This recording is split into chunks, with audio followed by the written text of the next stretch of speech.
In our international affairs editor, Angela Diffley. Angela, good to see you. There are clearly practical and political difficulties which are affecting the situation over in Afghanistan. This country has been ruled by the Taliban since they returned to power in 2021. It controls the lives of women, has silenced women over the past few years. Even they're not allowed to speak out loud in public. How is this affecting the rescue effort? In some quite specific ways. When they returned to power in 2021, the Taliban banned women from working, for the purposes of this discussion, importantly, for aid agencies and the United Nations. And the United Nations and aid agencies pretty much had to pull out their operations on the ground because they couldn't function without the many women who were assisting them. They have, in some cases, managed to work around this ban. But one of the very real impacts of this is that there are very few aid operations there on the ground, ready immediately in the neighbourhood to assist with this. That is a very real impact on this. The other thing is that in previous earthquakes, because of societal pressures, because now of the very strict regulations imposed by the Taliban, after events such as earthquakes, because this is the third one since the Taliban came to power, women tend to be the last to turn up in hospitals. I'm not really clear why that is. There is some suggestion that they are reluctant to go out at night, and so they wait for daylight to access medical aid, and that they wait to be accompanied by family members. Whatever the reason, women are late to turn up for hospital assistance. That, again, is a real impact.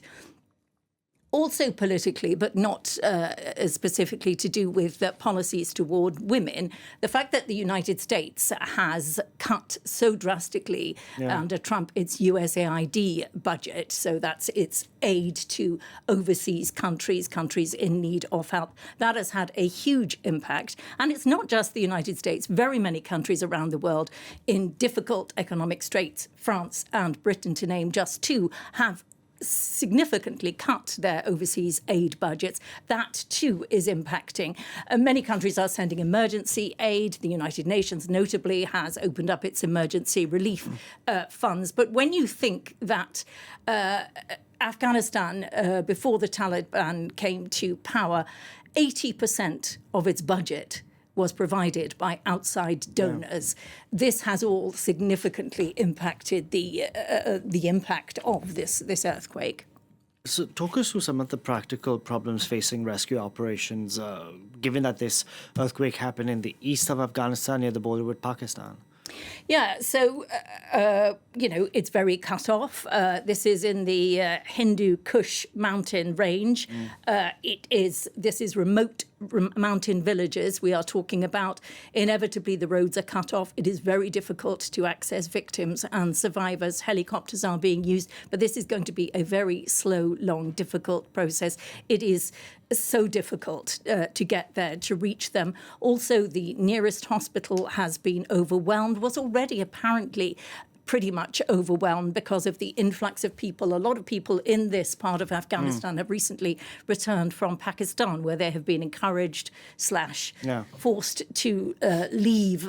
They were previously refugees there. Pakistan deems that it is time now for them to return to Afghanistan. That has already overloaded a hospital system that wasn't coping very well.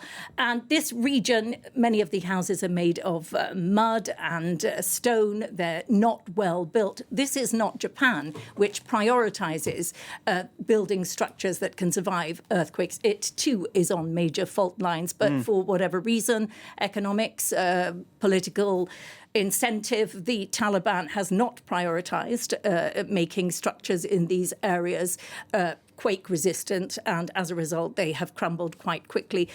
Just another quick example, the health facilities in the area, 80 of them, because of those aid cuts we mentioned earlier, are now closed or temporarily closed. Those are the local health facilities. So again, once people are rescued and in need of help, they're going to have to go very far to get it. It's a really difficult situation for the victims and the survivors. Yeah, you also worry about practical things like pulling out survivors alive. Will they allow a man to pull out a woman's body silly. It's something silly which we wouldn't think about in a country like France. But in There have Afghanistan- been restrictions on what can be filmed of women. Okay.